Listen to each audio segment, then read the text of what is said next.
I have finally reached 100,000 before the age of 30 years old. I'm 27 this year, and for those of you who don't know who I am, I'm Demi Zhuang. I share about personal finance here on YouTube, realistically helping you guys reach your money goals. So in today's video, I'm going to share with you my money journey and some practical tips how I achieve 100,000 at the age of 27 years old, and this excludes CPF. So let's just dive straight into today's video. Let's go.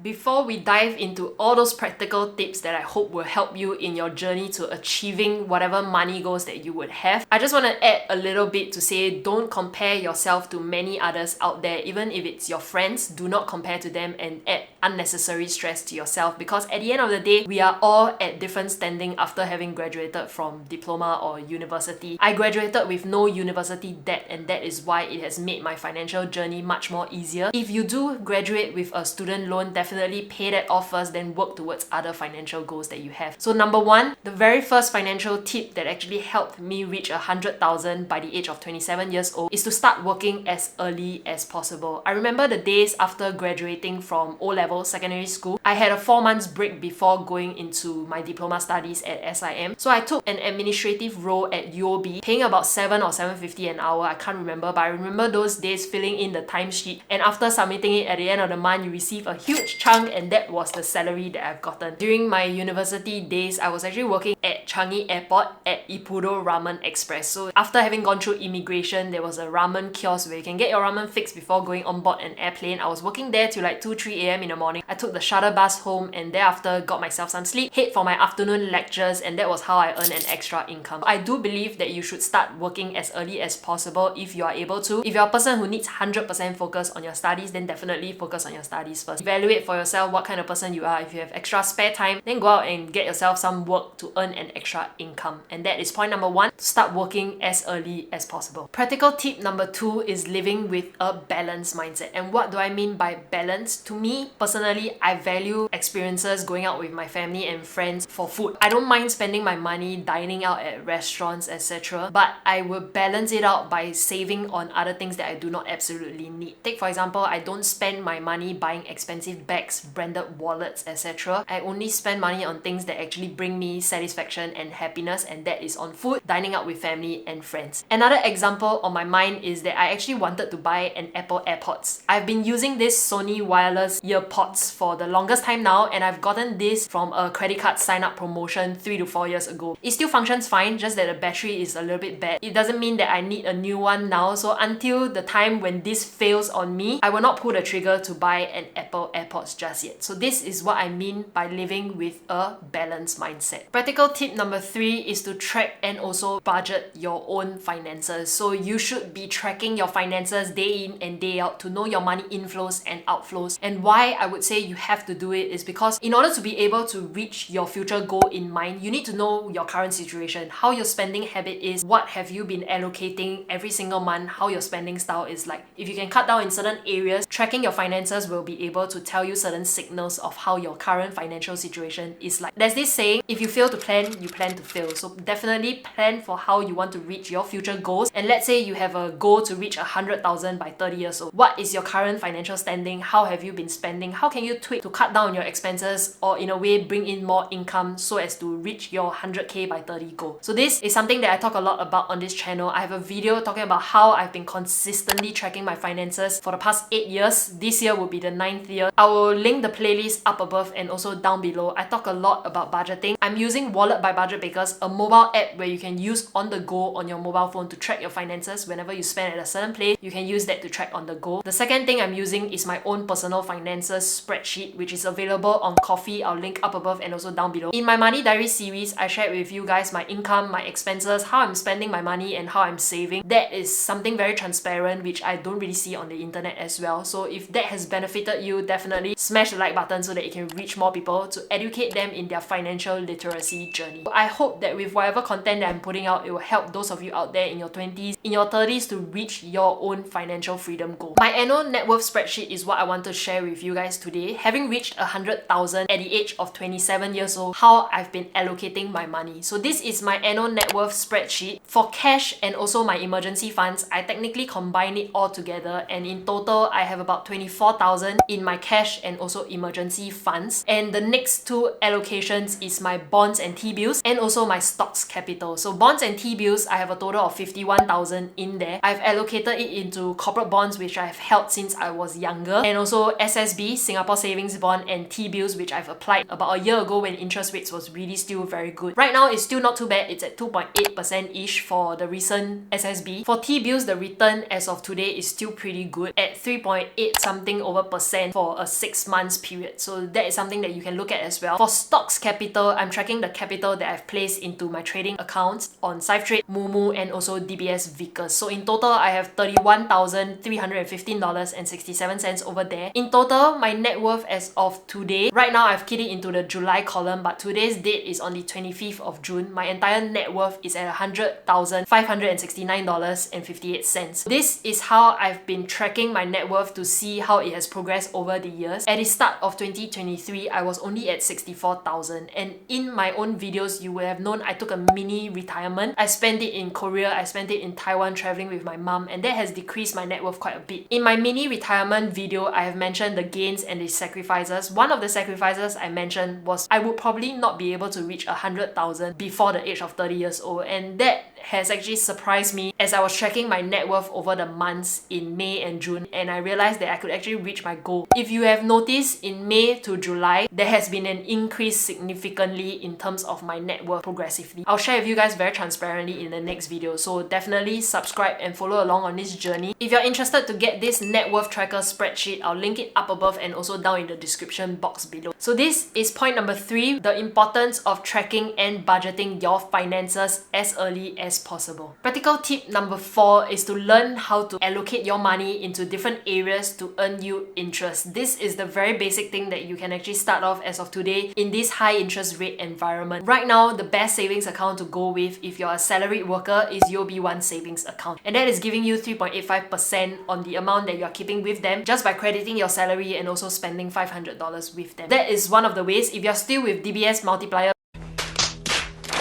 please go and review your savings account and transfer it to either OCBC or UOB because they're giving you high interest on the savings that you're keeping with them. Another way for myself is that I've started in the early days when I was younger to invest into corporate bonds. Right now, there is the Singapore Savings Bond and the Singapore Treasury Bills which you can apply for, and it's almost 100% safe. It is issued by the government, and unless something happens to the Singapore government, nothing is going to happen to your Singapore Savings Bond. But again, at the end of the day, this is not personal recommendation. Please go and do your own research. I have certain videos covering Singapore Savings Bond. There are a lot of videos out there available on this. I'll link in the description box below as well. If you take a look at my net worth spreadsheet, you will see the different bonds and T-bills that I hold up until today. I have the Fraser Green Bond giving me a return of 4.49%, Astria Bonds 4.125%, Astria Bonds again at 3.85%. All of these I've actually applied in the last few years, and there were some that I've held very long ago. The Temasek bonds that you see over here at 2.7% was something that I've applied in 2018, and it has been giving me a return of 2.7%, and it will mature this year. I started in corporate bonds in the early days, and this is something that you should be looking at as well. Point number 4, to allocate your money into the different areas to earn you interest, is related to point number 5, which is to start investing early. I owe it all to my father, who is very good at saving, managing his own money, investing, etc. He has ingrained in us the knowledge and the habits of doing this for ourselves as well. And starting early, investing into corporate bonds, this journey started all thanks to him. And right now, as of today, I can consistently do it for myself. And the topics we talk about is also about investing. Invest as early as you can. They always say time in the market is better than timing the market. So if you're curious, what am I investing into right now? I'm a very risk-averse person. I only invest into index fund, the S&P 500 index fund that tracks the top 500 companies in the US stock market, and also into Singapore REITs. So I want to generate a form of passive income through dividends, and that is what I'm building up. If you want to know more about my investing style, my investing habits, I have certain videos on my channel which you can refer to. I'll link the playlist up above and also down below. That is my investing journey. If you're young and you're watching this video at 18 years old, go and research about how you can start your investment journey. Even with $50 a month, you can still start your investment journey. Never belittle the 8th wonder of the world,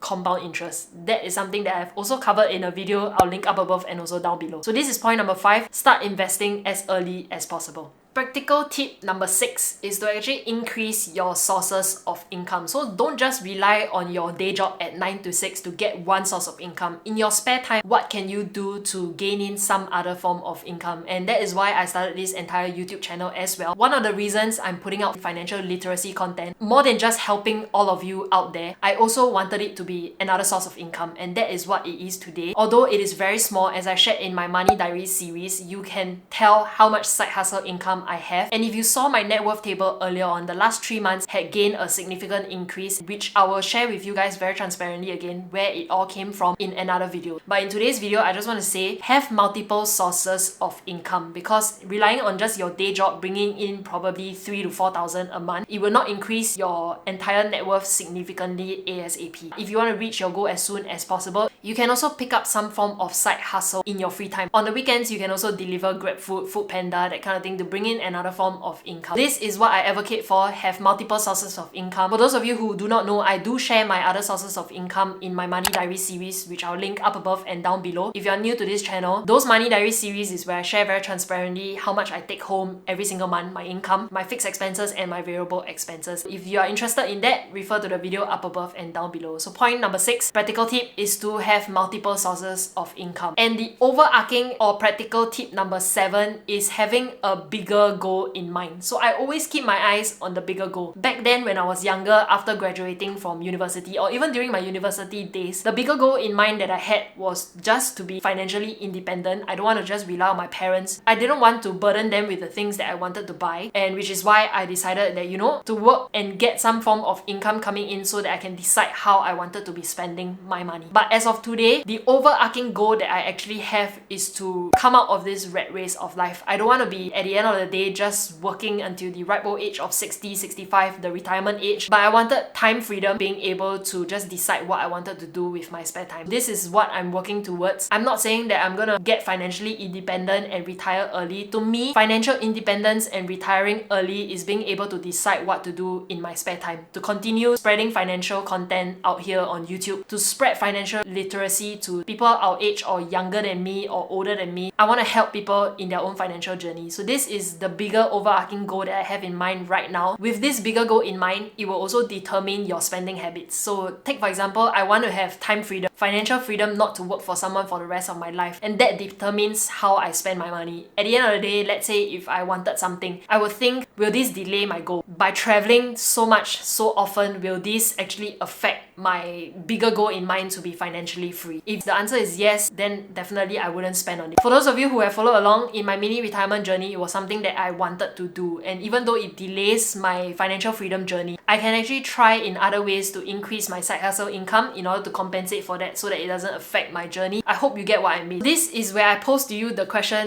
what is your financial goal in life? What do you want to do with the money that you want to amass by a certain age? What can you do with it? What is the bigger goal that you have? What is your financial goal? Leave it down in the comment section below. I would love to hear from you. If you're asking me what is my next goal after having reached 100,000 at the age of 27 years old, my next goal is to have 100,000 invested into the stock market. It can be into the S&P 500, it can be into Singapore REITs to increase my dividend income, which in turn becomes a passive income. So that is my next goal, to have $100,000 invested into the stock market. So I hope this video at the end of the day will help you. Practical tips to reach a bigger amount by a certain age, whichever it is, whether is it 100,000 before the age of 30 years old. That is all I have for today's video. I hope it has helped you. If you have any questions, DM me on Instagram. Have a great week ahead, and I'll see you in my next video. Bye bye.